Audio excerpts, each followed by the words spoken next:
Hello there, it's Steve Saunders. A couple of weeks ago I attended a webinar about from the Engagement Multiplier, and they came up with some great questions during the course of their webinar about how to keep motivating your staff and team members. So there are some questions really, and I thought I'd share those with you. It certainly works out some really good insights into how your team may be feeling as we bring people back to work from the lockdown. People are coming back and moving into a bit more normality, if there's such a thing. So certainly the questions really are split into three areas. So reflection, what has happened in the past, the present, and what's looking to happen in what do you hope to happen in the future. So it's those three areas. So we'll start with reflection. So number one question would be, what's been your proudest or best achievement during the course of the COVID-19 lockdown? So we're in week 12 now, and so whether people have come back or not come back from work to work, I'm not quite sure. Depends on your business. But what's gone well during the COVID-19 crisis, because there will be things that will be a plus rather than a negative. There are always pluses. So what's been the proudest?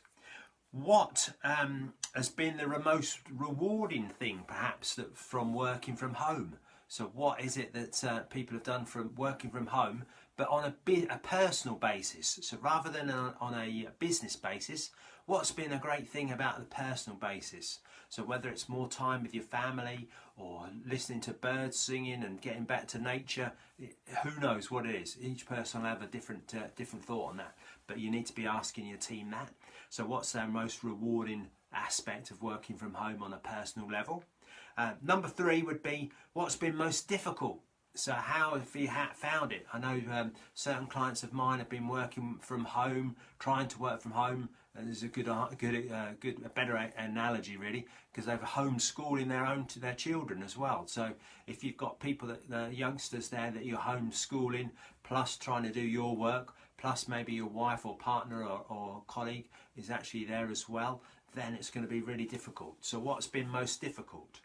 And then the fourth question for reflection would be, what new skills have you developed? Are there any new things that you've developed? I know my middle daughter Katie, she's been busy learning to skip, and at the start of lockdown she couldn't skip at all. Now she's a pretty good skipper, so she's working out well there. Hello Paul, good to see you. So that would be reflection.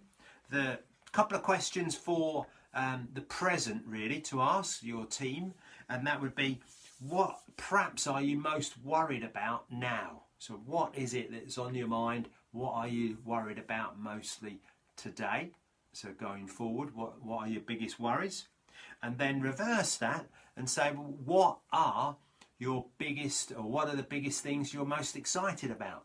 Because business is changing and evolving and developing, so there will always be pluses and minuses in everything that we do. So what are you looking to, what are you most fearful of at the moment, and what are you looking to be most excited about? So that's a couple of questions there for your team actually in the now. And then the third area, the final area, is in the future.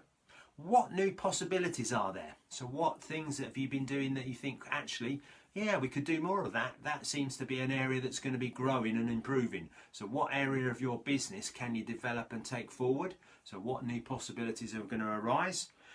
What changes have happened? What changes can you make for the better? So if you've started on a certain number of changes, can you push that forward and move those through to even more changes and even more improvements to your business and your personal life?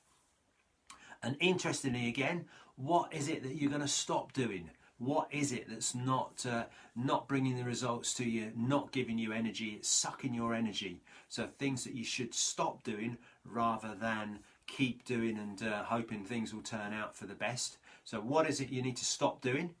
And ask yourself why, and share that with your team. So hopefully there's some suggestions there. So reflection questions, some now questions in the present, and then some future questions. So when your team are coming back into work and into business, you need to be retraining and re-advising. Good communication with them is going to be vital, and there hopefully some questions that you could perhaps ask and share with your team and colleagues. Hope that's helped. I look forward to talking to you again tomorrow. Thanks a lot. Bye.